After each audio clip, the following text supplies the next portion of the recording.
you cannot help that culture permeate everywhere in this parish. You can't be everywhere at once. Yeah. And so you have to depend on people like me, people like Seb, people like staff, leaders, parishioners, to actually embody that culture. Exactly. And so when we say things like, well, the parish needs to do, it's like, no, it's you.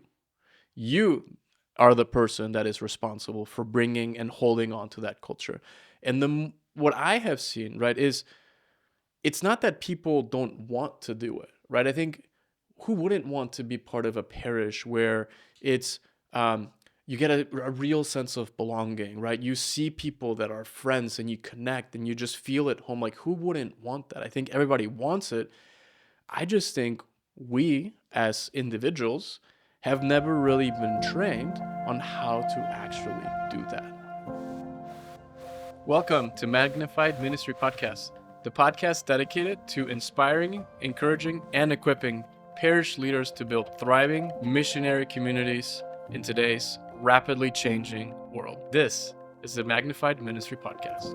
Welcome back, everybody, to Magnified Ministry Podcast in the middle of June, and of course, the World Cup has started. The United States of America, Canada, and Mexico are buzzing as we speak. It's really fun, obviously being a global sport and just. I love soccer. I mean, everybody Grew up playing it. Exactly. Like everybody around the world, not in America, but all of us foreigners, we grew up playing it in the streets, and it's just such a fun thing to be able to experience it in the country that you live in, right? And we'll see. I mean, I'm hopeful that Mexico finds a way to make it past the quinto partido, which we haven't in 37 years.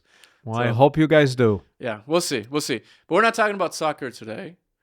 Although that's tempting. We're talking about culture. That's right. Right. Can we provide a little bit of context on why we want to spend the next 3 episodes talking about the importance of culture and fostering a strong culture within a parish? Well, we often talk about the fact that so many parishes around us are program focused versus people focused. And if you're a program focused parish, that's fair. You just focus on different programs you're offering. But what happens is then you get more interested in producing outcome with the programs than changing hearts with people, right? And so that's where the culture comes in, because what the culture does is, Father James Mann always says, culture is whatever it's tolerated, celebrated, and presumed. Tolerated, celebrated, presumed. And so what is it that you celebrate in your parish, right? That sends a message. What is it that you tolerate, kind of behavior? And what do you presume about the church and others? And I think it's a healthy way to look at it. And so many of us pastors, including myself, in addition to St. Clement, I will now be administrator in a few days, starting at St. Teresa of Avila, church next door, here in Lincoln Park. Our great friend, Father Brett Williams, who was my associate here, he's a pastor of St. Josephat next door in Lincoln Park. He also will be now a pastor of St. Alphonsus in Lakeview. And so between the two of us, will shepherd this community of Lincoln Park and Lakeview. And we are very excited about it. We are good friends. We collaborate a lot, brainstorm a lot. But what we both would greatly agree on is how important culture is for any church.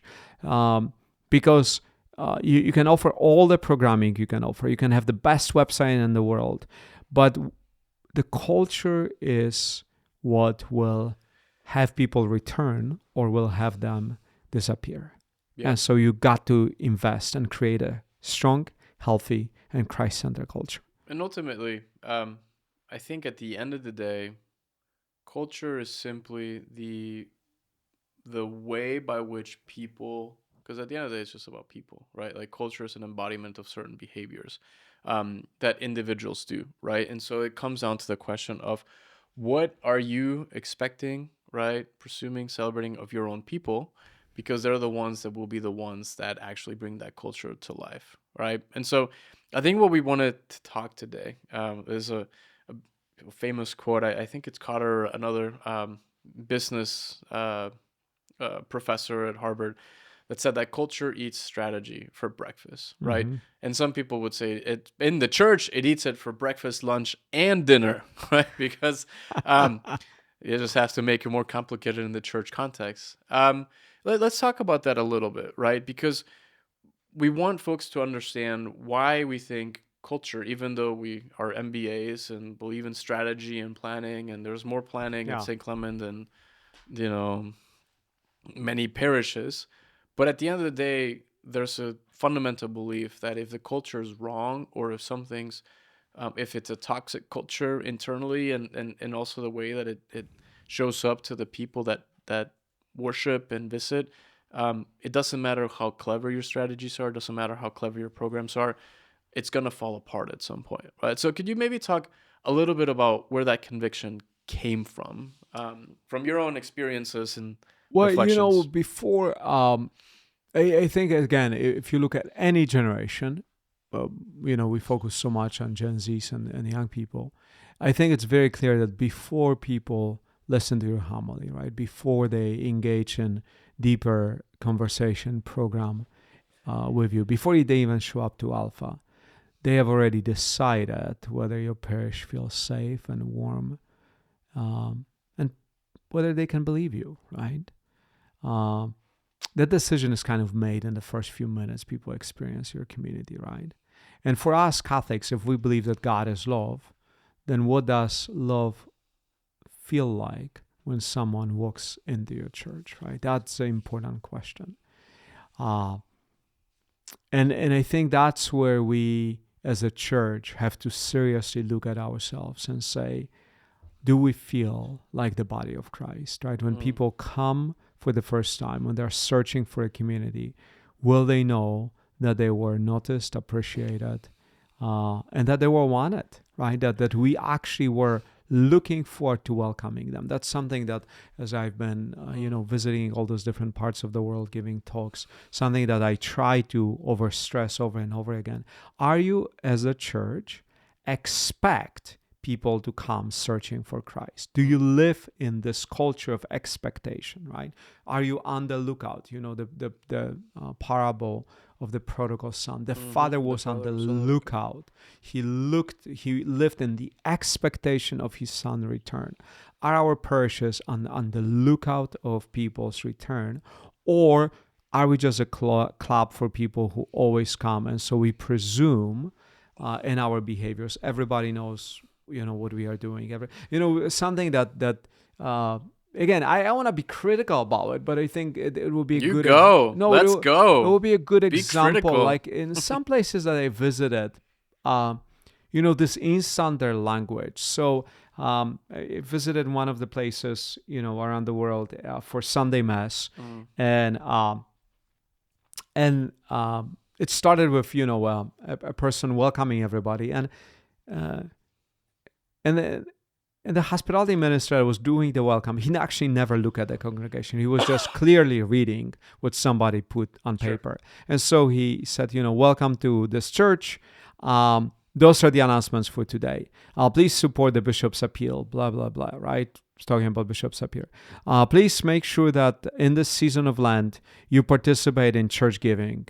And so the first three announcements were all about giving money. A And great way to start. I mean, you know what? There's importance of it, but even framing it right, like the bishop's appeal, right, saying like, as Catholics, this Lent we have opportunity to improve the way in which people live their lives, Sure. especially the poor.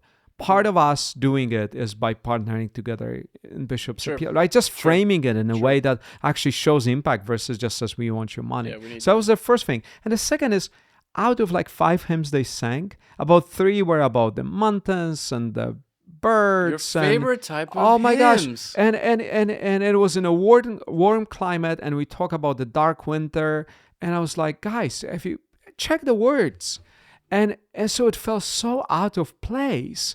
And if you were searching for faith and Christianity, none of those hymns talk about Jesus. They were all about me and my experiences, like, Kumbaya 70s hymns that have no theology in them whatsoever. So the experiences were just rough. And so I'm thinking, if I were for the first time attending this church, there's no way I would come back. Well, Because but you were attending that church for the first time, and you probably will not go back. But I think that is a feeling that you felt it as an insider, Oh, I wasn't Imagine, an insider. but It's someone that visitor. understands the Yeah. church. But like, imagine if you were someone that wasn't, Yeah. right? And I think that's when people say, "Well, culture is so fluffy." Like, how do you define it? Like, it's not something you can quantify. It's like, well, it Yeah, you shows can. up in things like that, right? And it shows up in the way by which you show up, the way you communicate, the way that you relate to people, the words that you use, the tone that you use, the sequencing that you use, right? Like, it's about intentionality, right? And I think one piece that I wanted to underscore, right, is at the end of the day, every single person in any organization is 100% responsible for shaping the culture. Yeah. I think the leader helps to set the vision and the direction of what kind of culture you want to be and holds people accountable to that. I mean, you as a pastor, that's your job, is you say, we are going to have a culture that's rooted in God's love and in being able to show that to each other and to others. And you have to hold people to that bar, right? And that's not always easy, but that's what you are supposed to do. But you cannot help that culture permeate everywhere in this parish. You can't be everywhere at once. Yeah. And so you have to depend on people like me, people like Sad, people like staff, leaders, parishioners, to actually embody that culture. Exactly. And so when we say things like, well, the parish needs to do, it's like, no, it's you. You are the person that is responsible for bringing and holding on to that culture.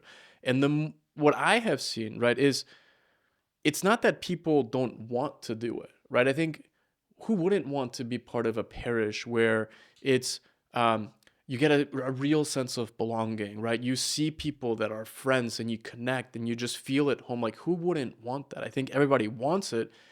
I just think we as individuals have never really been trained on how to actually do that, right? It's not a lack of conceptual understanding. It's a lot of like, just how the heck do I actually do that, right? Like, how do I welcome somebody? How can I host somebody? How do I be nice to somebody, right? Like, for a lot of people, it's just not, things we practice on a day-to-day basis, let alone after COVID, right? So I think that's an important piece that you're talking about. Yeah, I think that's important, but on the top of it, there's this element of empowerment, right? As a pastor, you are to empower your people, right? As I always think about my ordination as a deacon priest, I was empowered by the bishop and by the gift of the Holy Spirit to proclaim the gospel, to bring people into relationship with Jesus, to celebrate sacraments, to pray for them, and so that's my job, right? Is to empower, and to empower people for the sake of the mission, knowing that that the mission is not what we do, is who we are, right? It's being the face of Jesus. I always go back to John 13, when Jesus says, "By this everyone will know that you are my disciples, if you love one another." Jesus didn't say, "They will know you by your programming." He says, "They will know you by your love." And I think that the culture of the church is a culture of love. And to your point, that sounds very fluffy until it doesn't, right? Exactly. Until it becomes a concrete way of loving one another. And I think as a church, you have to look into your culture and say, where are we not loving well enough? I remember when I first got here to St. Clement, something that we discover with the parish council as we look at different areas of the parish is that we loved very much people in need around the globe. We gave a lot of money, a lot of resources, people around the globe, people are around this country. Where we were not really great is in loving one another and loving the people within this community, especially the homebound, the sick, folks who are on the kind of risk of losing their homes and all that stuff. And that's where we stepped in with Love Your Neighbor ministry, right? And so we said, no, we actually will love one another. And we then now, by God's grace and incredible leadership of 3 women in our parish, including your wife, we shaped that culture. People are, I remember people were like so timid and unwilling to use help, for meals when they had a new child or when they had cancer diagnosis or you name it, to now people having really, I think, no problems in reaching out because it became a culture. It became something that we know That's what we do for one Yep. another, because that's why we are a church here. And so that changes, that again, if you say it's fluffy, well, that's not fluffy. If you are, if you are just diagnosed with cancer diagnosis, you have to do all this chemo. This is not fluffy to have somebody to drive you to chemo, Right. or to drop off your meals, or to do your groceries. And so it becomes very real to people. And I think that's the whole idea of the church as a community, is you as a pastor, as a leader, have to look at your area and say, is this the most loving we are doing it? And therefore, is it also open for others, right? Is it not a clique, not a club, but a church, which is fully alive, a moving, living body of Christ, where we constantly keep inviting new people into participation. Yeah. I mean, I remember, we've talked about it before, right? Pope Francis's kind of analogy, right, of wanting people to see the church as a field hospital, not as a museum for perfect people. Yeah. And I think that's a really important element, right, into this conversation of culture, right? Yeah. Because I know for sure when I was growing up that it kind of felt like it was meant to be a place where you have to be perfect, where Yeah. you have to show up as being perfect, where you don't let anybody see the vulnerabilities, the Yes. challenges, the issues, and because you're expected to just be like right there and like super on point and everything's great. But I think the older I get and the more exposure I see, like the church should be the place where you should be the most vulnerable. But in order for that to happen, you need to feel safe and you need to have trust, because being vulnerable with other people about your pain, your suffering, your past habits, whatever that may be, takes a lot of courage. And people fear loss more than they fear gain, right? And so there's just a lot of psychological truth behind this idea of it's much easier to be a church that is a museum than it is to be a field hospital, because of what it requires of an individual to enter into the field hospital piece. Messy. It's messy. And so that's why we as leaders have got to introspect, look at ourselves, and to your point, you're saying, are we being loving? Are we loving enough? Are we actually allowing others to see us for who we are, not who we want them to think we are? It's not the perfect social media profile. It's like, no, this is like, take the mask off. Let people see you for who they are.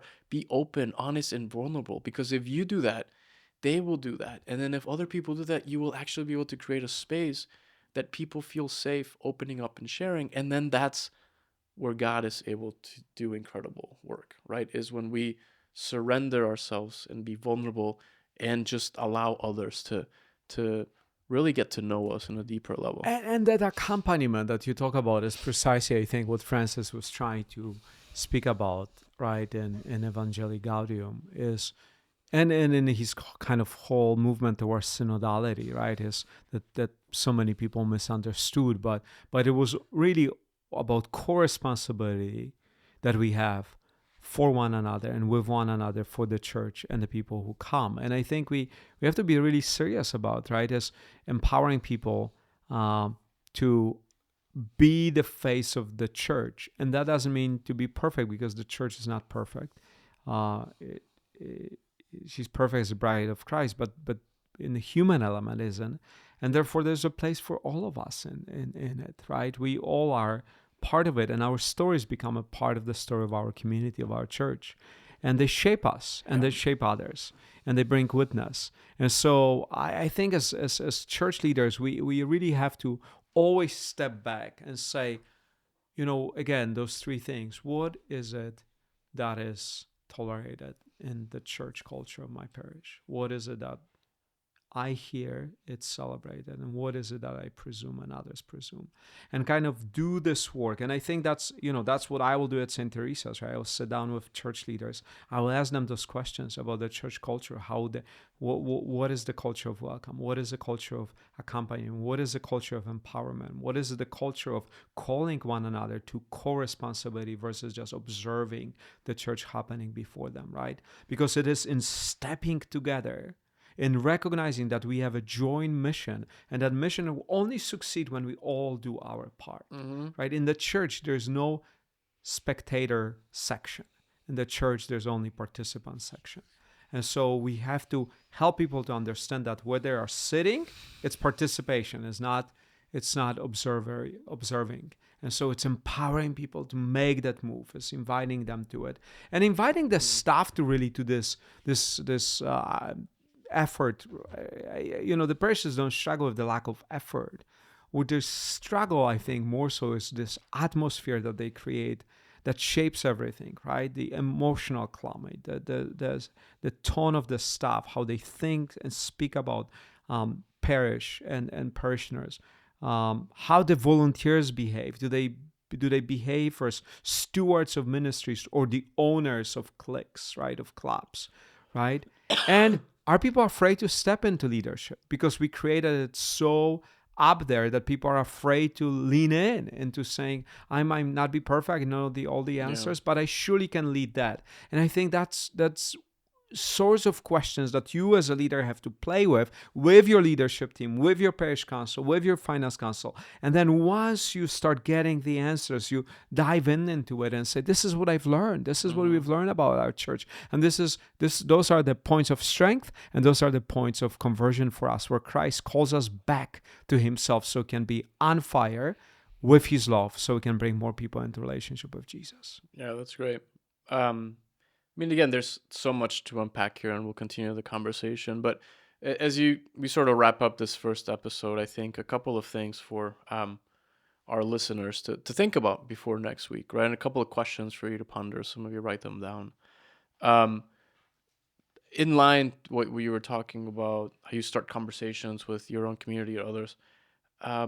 If you were to think about the emotion or the atmosphere at your parish, like how would you describe that? Like, what is the dominant emotion or feeling or sense that you get or that people get? Like, how would people describe that, right? So I think that's something for you to think about. As you reflect on that and you look at what's written, what are the words, right? Is it a sense of hurry, right? Are things just urgent and you're always trying to catch up? Or is it a sense of pressure, like we must do this, or people are pushing us to do that? Or is it more steadfastness and calmness? Is there joy, or is it just worry? Like what is it, right? And it doesn't mean one is better than the other. It's just where you are, right, and what your starting point is. And I think it's important to recognize that. And then I think another one, and this maybe we'll talk a little bit more as we head into the next topic, is when you think about the way that you as a leader and pastor gathers with your staff, right, and your meetings, right? Because you think about a meeting, like, I always think that meetings are where good ideas go to die. Like boy, this is really uplifting podcast. Everybody. No, but listen, but it's like people always said there's like. I agree with you. Like meetings can be the easiest way to kill a culture. Yep. Because in a meeting and movement, because you can bureaucratize everything. You can commission and committee the heck out of anything. You can form all of these different ways that you bring people together to make the people that are in that room feel important. Yeah. But you actually don't make decisions and you don't actually move. So the question I would have for you is, what are your meetings about? Are they about supporting the mission? That doesn't mean you don't make tough decisions. It doesn't mean you don't have tough conversations, but what purpose are the meetings serving, right? And how do people show up to your staff meetings? How do people show up to your small group meetings? Are people excited? Is it a place where the gospel is coming alive? Yeah. Right? And it's just something to really think about, right? Because I think meetings are a very good indicator of a parish culture. Yeah. Because you're right. it's the thing that comes before anything happens. And the way that people come together to solve a problem, to find an opportunity, is going to be incredibly demonstrative of what you celebrate, what you tolerate, and what you pursue. Exactly. And those three things you will see in any meeting, in any church. I guarantee it. Yeah. So It's think a about great that. point. Yeah. Right? Well, friends, we are super excited to connect with you next week. Next week, we'll talk about casting vision. So if you have a culture, you create a culture, how do you cast the vision? How do you, as a pastor, how do you share this vision? What do you have learned? How you have learned it? And then how do you then make others aware of it? And then how do you invite them into buying into it? So this mission of the church, the vision for the church, can be owned by all members of the community. So we'll talk about next week. God bless you. Bye, everybody.